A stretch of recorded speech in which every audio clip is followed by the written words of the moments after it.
Hello, everyone. Welcome to today's workshop on Mastering Music 101, Basics for Homeschool Parents. My name is Gena Mayo, and I'm thrilled to be here with you today. For those who haven't met me before, I'm a veteran homeschooler of 8 children and a music teacher with over 30 years experience. My oldest is 23 and my youngest is 12. 4 kids have graduated and they're either working or are in college. The other 4 I'm still homeschooling for middle and high school. Today we're going on a journey to explore fundamental music concepts. And my desire is to empower you to confidently lead your children's musical education in your homeschool. Let me say, however, that you as the homeschool parent do not have to master these concepts in order to help your children learn them. I want to just give you an overview today, and you can continue to learn more as you learn alongside your child. In today's workshop, we will cover an overview of instruments, instrument families. So let's begin. If you are a homeschooler looking for ways to easily and affordably include a quality music education in your homeschool, you've come to the right place. This is the Music in Our Homeschool podcast. I'm Gena Mayo, homeschooling mom of 8 and music teacher for over 30 years. Let's learn about the 4 families of instruments of the orchestra and an additional family I'll teach you about.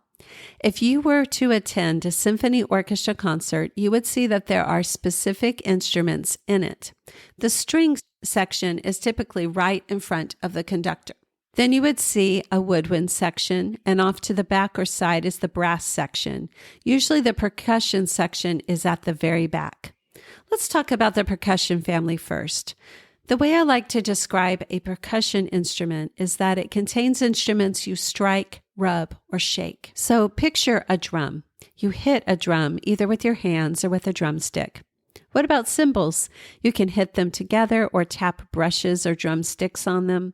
Some percussion instruments that you would shake include tambourines or maracas, and some that you would rub would be a wooden güiro that you scrape with a small stick to get it to sound, or sand blocks. Some other percussion instruments include the glockenspiel, which is a type of metal barred instrument, the xylophone with wooden bars, all kinds of drums, the gong, chimes, woodblock, cowbell, and triangle.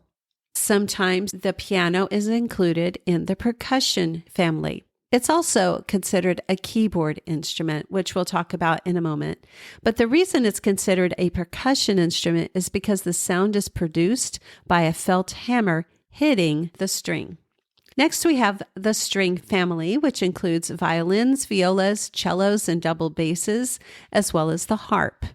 If you look at those 4 instruments, you'll see that from smallest to biggest, they are violin, then viola, then cello, then double bass. One thing I want you to notice about these instruments is that the smaller the instrument, the higher pitch they typically play, and the bigger the instrument, the lower the pitch. It also has to do with the amount of resonance that an instrument can have inside of it. The double bass has more space inside of it than violin does, as well as the size of the strings, or if we're talking about other instruments, maybe the length of the tubing. Now we're going to talk about the woodwind family. The woodwind family includes instruments such as the flute and piccolo, the oboe and English horn, bassoons, contrabassoons, and even the saxophone. The definition of a woodwind instrument is that you are blowing into it. It sometimes has a reed. A reed is a little piece of wood, really, reed, that is sticking out the top. You could see it in the oboe, but other instruments have it hidden inside the mouthpiece, such as the saxophone. And just like I mentioned with string instruments, the smaller the instrument, the higher the pitch. So the smallest woodwind instrument is typically the piccolo. It has a very high pitch. And the bigger ones, such as the bass clarinet and bassoon, have low pitches. Next, let's move on to the brass family, which includes French horns, trumpets, trombones, and tubas. Again, from smallest to biggest, there would be trumpet, then French horn, then trombone, and tuba, and that works with the sounds that it makes as well. You will see that there are some similarities between the brass family and the woodwind family. You're blowing into each of these instruments, But the difference comes with the type of mouthpiece it has. With a brass instrument, you have to do something with your lips and your tongue to create a tightening called an embouchure to help produce the pitch. Brass instruments don't have reeds, nor are you blowing across the top of the hole as you do with a flute or piccolo. The other thing that's different is all the piping that's wound about in a brass instrument. Those tubes are much, much longer than what you would see with a woodwind instrument, and many brass instruments have valves that you press to help change the pitch. The final instrument family to discuss is the keyboard family, with the piano, clavichord, organ, harpsichord, celesta, digital piano, and synthesizer. What do all of these have in common? Well, they don't all produce pitches the same way.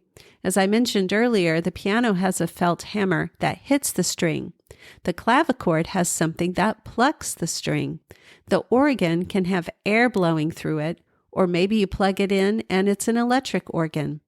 The digital keyboard produces a synthesized sound. So what they all have in common is the keyboard, the particular pattern of black and white keys that help a person determine what note to play.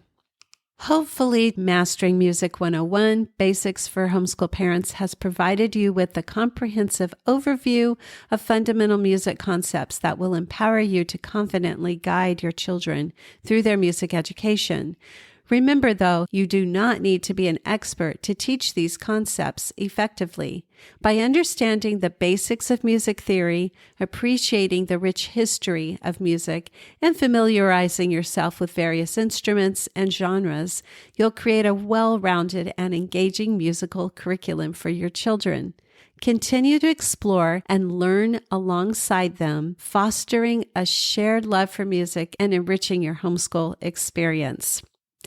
I have a number of resources that you can check out to help you further your kids' music education. I have 3 main music history courses over at learn.musicinourhomeschool.com called Music Appreciation of the Middle Ages through the Classical Era, Music Appreciation of the Romantic Period, and 20th Century Music Appreciation. I also have 3 music theory courses, Beginning Music Theory for Elementary, Beginning Music Theory for Teens, and Advanced Music Theory. 2 of those are available for members of the Music in Our Homeschool Plus membership. You can learn about that at musicinourhomeschool.com/membership. Over at Music in Our Homeschool, I have a wide range of options for all ages, preschool through high school. For the littlest ones, we have 10 songs all preschoolers should know, and Kinderbach available in 6 levels. The elementary ages are filled with a variety of music appreciation courses, such as Learn Classical Music with Cartoons, as well as Recorder Time with Mr. Jerry, suitable for children aged 8 and up, and Guitar Time with Ben, designed for ages 10 and up. These beginning instrument instruction courses are self-paced and allow children to learn at their own speed. If you're looking for a variety of options for high school fine arts, we have you covered there too, with all of the music history and music theory courses I mentioned. Definitely take a look at the Music in Our Homeschool Plus membership, since it provides the most cost-effective way to incorporate a quality music education for all of your children. If you'd like to contact me, please email me at gina@musicinourhomeschool.com. That's Gina with an E. Or find me at musicinourhomeschool.com. Get a set of free music lessons at musicinourhomeschool.com/free music lessons, or a 25-lesson music education sampler course at musicinourhomeschool.com/sampler. Thanks for joining me today. Bye-bye.